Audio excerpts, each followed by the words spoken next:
to get it into a form that would be chain rule friendly. And to do that, unfortunately, you're going to make it much more complicated. So that's where the fun comes in. So I have an x minus 1 and an x squared plus 1. I could write this as x minus 1 times x squared plus 1 to the negative 1 power, or negative first power. All right, so that would be equivalent. So we would need to use a product rule. I mean, there's going to be a rule in there. If it's a product rule question and you make a modification, generally the modification is to make it into a quotient rule problem and vice versa.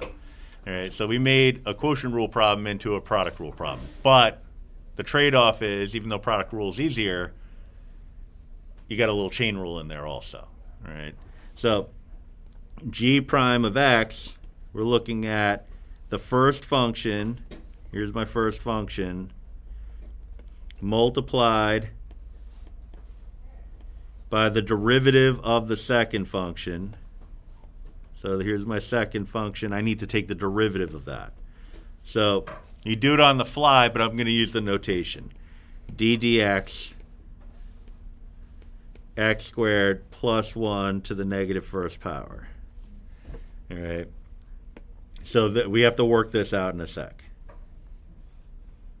Actually, let me not highlight it because I'm going to use the blob anyway. Plus the second function in its original form, x squared plus 1 to the negative first power, times the derivative of the first function, which is much easier. That's just a 1. All right. You can put times 1, or you could just leave it alone and not write anything because it's not going to change anything. All right. I'm going to put the times 1 just so there's a record of it. All right. So this is the only part that I have to account for here. And in doing so, I see I have a function within a function. So I have an expression raised to a power. So I'm going to use my blob approach, get a light blob here.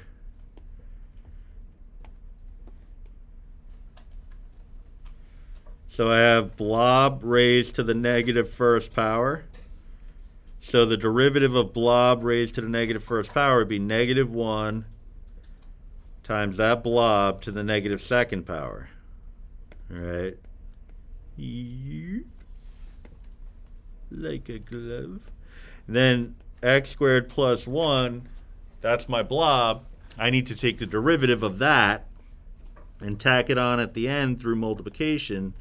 The derivative of x squared plus 1 is 2x, so I'm going to put times 2x. Everything else comes along for the ride. Trying to get a little cute here. Let's see if it works.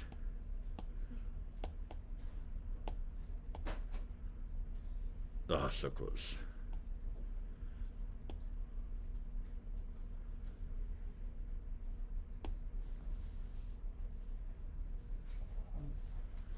All right. And so there it is. It's kind of weird with the multiplication and the negative, but I'm going to do it like that, I guess. Is that all we have to write, or do we just simplify? Yeah, you don't have to simplify. Thank you. No problem. That's a juicy one. So, new recording. So number 7 is weird question. So it's a fun question, but it's a weird question. All right. It looks very much like product rule. All right. I gotta say, I didn't design it to look like product rule. It's just the way math notation boils down. Sometimes you look at something and you see something else. All right. This is the secant squared of the sine of x. All right. So the way I would rewrite this is y equals secant, or sorry, 4 first, I guess. Secant of the sine of x all to the second power. But again, it still really looks an awful lot like secant times sine of x, but it's not. All right. It would be, let me just put it this way. It's not the same as y equals 4 times secant squared of x times the sine of x. All right.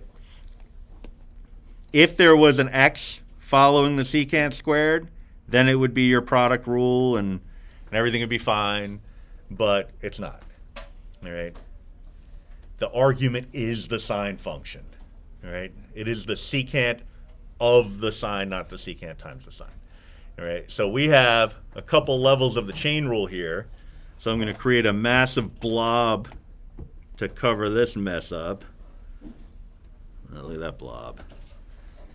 All right, so we're looking at 4 blob squared. So dy dx would be equal to 8 blob to the first.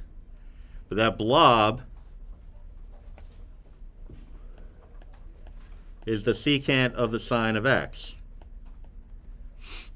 All right. Got to stop using such a dark blob here. Color.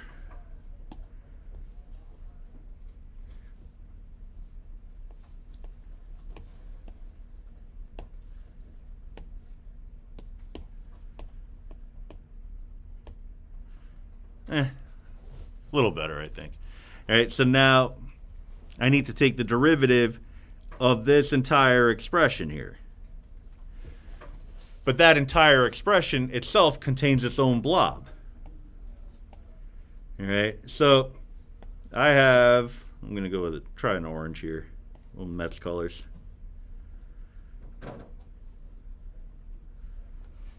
Secant of blob.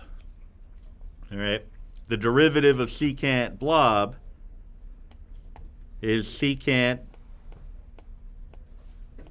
tangent, all of the blob.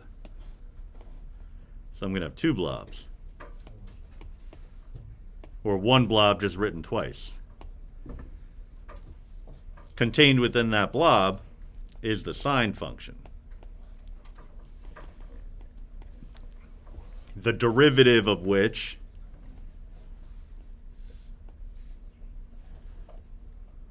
would be cosine.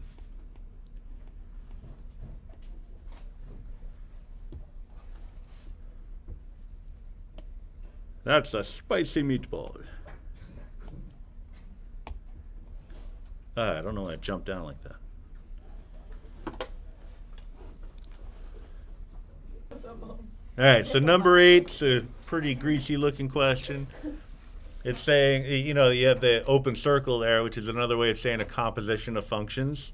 So this is the same as saying f of g of x. F of g of x and f open circle g of x are the same thing. So when they say, well, actually, let me write that the other way around. Really doesn't matter, but just to be consistent. So the derivative. We're talking about a specific situation. Yeah, me too. So we're looking for the derivative. This is the problem. It sure is. Can you try to invite someone? Basically, we're looking for the derivative of the composite function, right? Or the composition of functions. Right? So you can do this one of 2 ways. One way would be to take that g function Alex, how did I invite you? I mean, and pop it into the f function for x and simplify. and then some people don't want to. What a great world. Or you can treat the g as u, or the blob, and kind of go back to the older way of doing it. Right? So, because really it's the idea when you're using the chain rule is to take the inner function, remove it in some capacity, find its derivative, and then reincorporate it. And it's just a question of how you want to do that. The notation just makes it seem a lot more complicated. But if we write it, I mean, I could do it either way. If I write it as f of g of x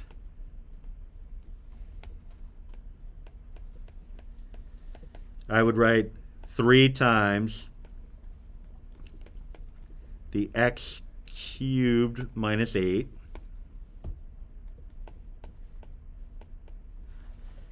minus the 2, simplify and go from there. All right. So that's one way to handle it. But the directions say to use the chain rule. All right. So if we go the route of we have these two functions, we're going to let u be equal to the g of x function. All right. So we would have y equals 3u minus 2, where u is equal to x cubed minus 8. Normally I'd go the blob approach, but that's when the function is already composed. So it's one function within the other. I can do that with this in a sec, but I'll just do it this way first. We'd have dy du would be equal to 3. Right? And du dx would be equal to 3x squared. All right. So we're looking at the derivative as 3 times 3x squared, which is really just kind of a strange thing to think about, but because that kind of cleaned up sort of nicely. But that's what this whole shebang would boil down to.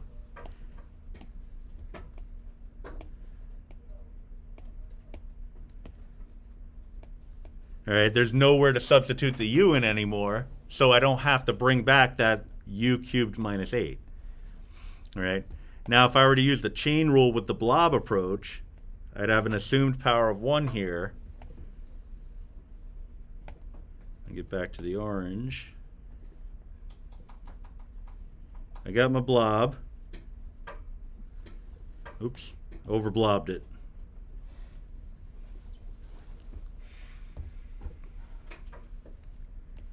My derivative, when I simplify anyway, using the power rule, well, first off, the 2 is going away because it's constant. 1 times 3 is 3 times the blob to the 0th power.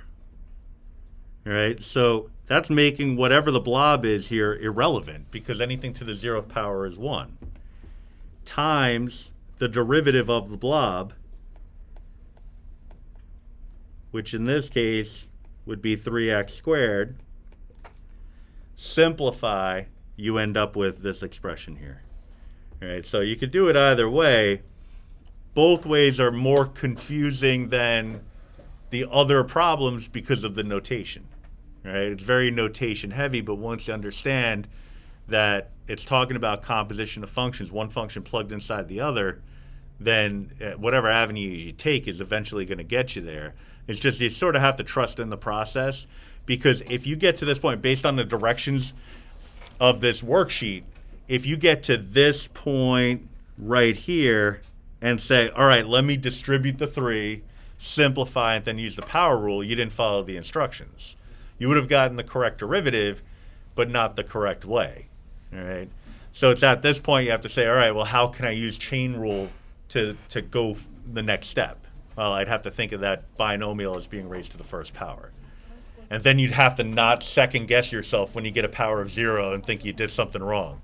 That all comes with experience. All right. Very, very tricky type of problem.